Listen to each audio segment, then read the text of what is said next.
An extraction order is a promise written in pencil. Out here in the sub-zero darkness of Siberia, promises erase fast.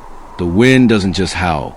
It tears at the seams of your tactical gear like jagged glass.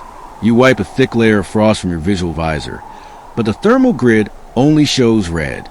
Heat signatures, dozens of them, closing in from a northern ridge. Your shoulder bleeds through 3 layers of Kevlar, the dark blood freezing into a hard black crust before it even hits the snow. You look down at the tactical timer strapped to your left wrist.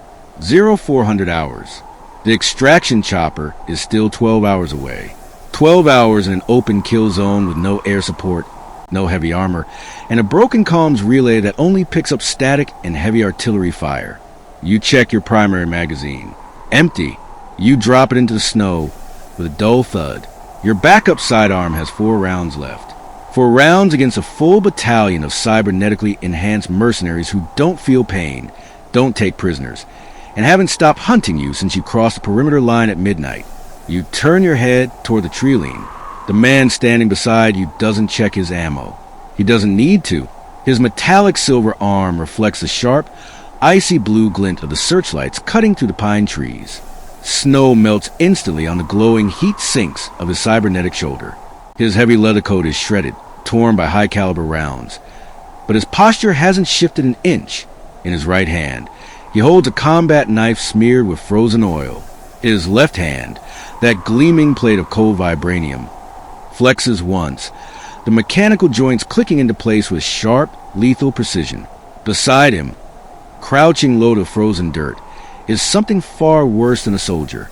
Heavy breath billows from his lungs like white smoke from an engine exhaust.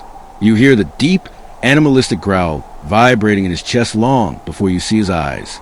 3 razor-sharp steel blades extend from each of his fists with a brutal, metallic snick that echoes louder than the storm. Blood drips from his knuckles, pooling in the snow, but he doesn't flinch. He doesn't bleed out.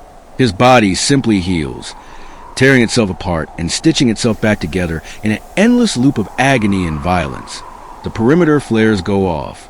Harsh crimson light floods a valley, casting long, demonic shadows across the snow.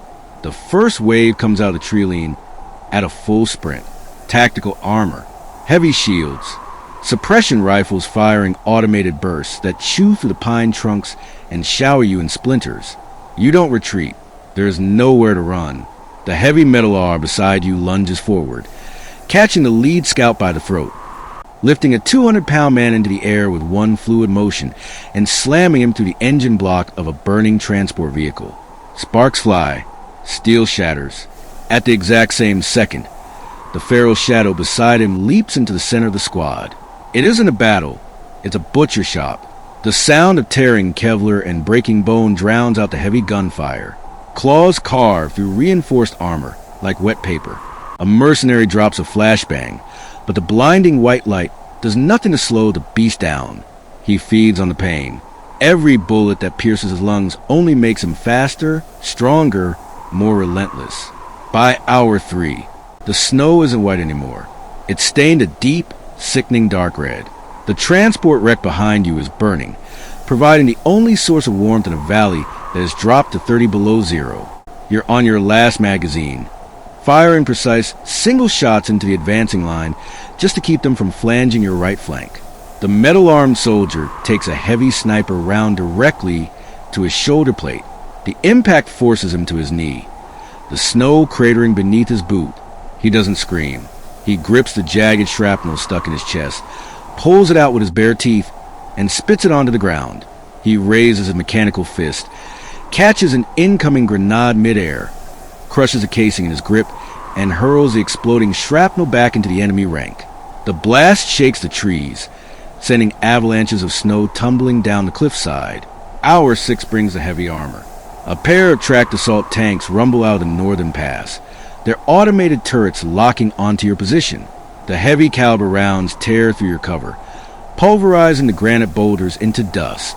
You're pinned. You can feel the shock waves rattling your teeth inside your skull. The air is thick with the smell of burnt cordite, copper, and ozone. The feral berserker turns his head toward you. His face is a mosaic of blood, scars, and soot. He grins, exposing red-stained teeth. He doesn't ask for a plan. He doesn't ask if you're going to make it. He simply turns toward the lead tank and bursts into a sprint, diving directly into the treads of the massive steel war machine. A second later, the tank shudders violently. The sound of metal screeching against metal vibrates through the ground. The entire front assembly of the tank lifts off the snow as claws cut through the lower hull plating, severing fuel lines and detonating the main ammo rack from the inside out. A massive fireball erupts into the night sky, casting a blinding orange glow across the freezing wilderness. Hour 9 is a haze of exhaustion and blood. Your vision is narrowing. The cold is seeping into your bones, slowing your reaction time. You've used the last of your medical field dressings to stop the internal bleeding in your abdomen. The enemy has realized they can't overwhelm you with sheer numbers, so they've switched to chemical mortar strikes. Thick, yellow containment gas rolls down the slope, burning your throat and blinding your eyes. You cough up blood, fall into one knee, but the two men standing with you aren't human. The metal-armed soldier tears the heavy armor plating off a fallen enemy vehicle, using it as an improvised shield to cover your position, taking the brunt of the shrapnel and chemical fire on his own body. His metal arm is smoking, wire harnesses exposed, hydraulic fluid leaking into the snow. Yet he stands like an immovable wall of steel and willpower. Beside him, the berserker is barely recognizable. Half his face has been scorched away by a thermite grenade, the bone exposed beneath charred flesh. But even as the tissue visibly knits itself back together, he charges directly to the cloud of poison gas, dragging 3 enemy commanders into the shadows. The screams that follow are short, sharp, and sudden. Hour 11. The horizon is beginning to glow with a faint, cold gray light. The storm hasn't stopped, but the enemy fire has slowed. Not because they gave up, but because there's almost no one left to shoot. The snowfield is a graveyard of twisted metal, burning hulls, and silent bodies. You are out of ammo. Your weapon is a useless piece of polymer and steel. You sit against a tread of destroyed transport, breathing heavily, your heart beating wildly against your ribs. The metal-armed soldier slumps against a rock beside you, his left arm completely dead. Sparks occasionally leaping from the shoulder joint. He looks down at his hand, silent, his breathing ragged but steady. The berserker sits a few feet away, leaning his head back against a jagged rock, his healing factor finally slowing down as his body exhausts its last energy reserves. The sharp steel claws slowly retract back into his knuckles with a dull, wet click. A heavy, rhythmic thumping shakes the air above you.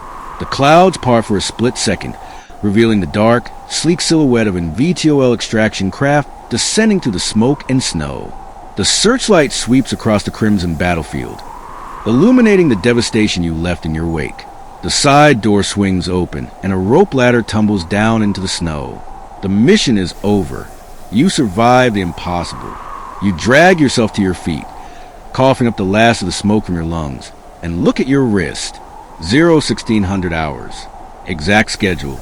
You turn back to look at the silent white valley behind you. An extraction order is a promise written in pencil, but what you did tonight was written in blood.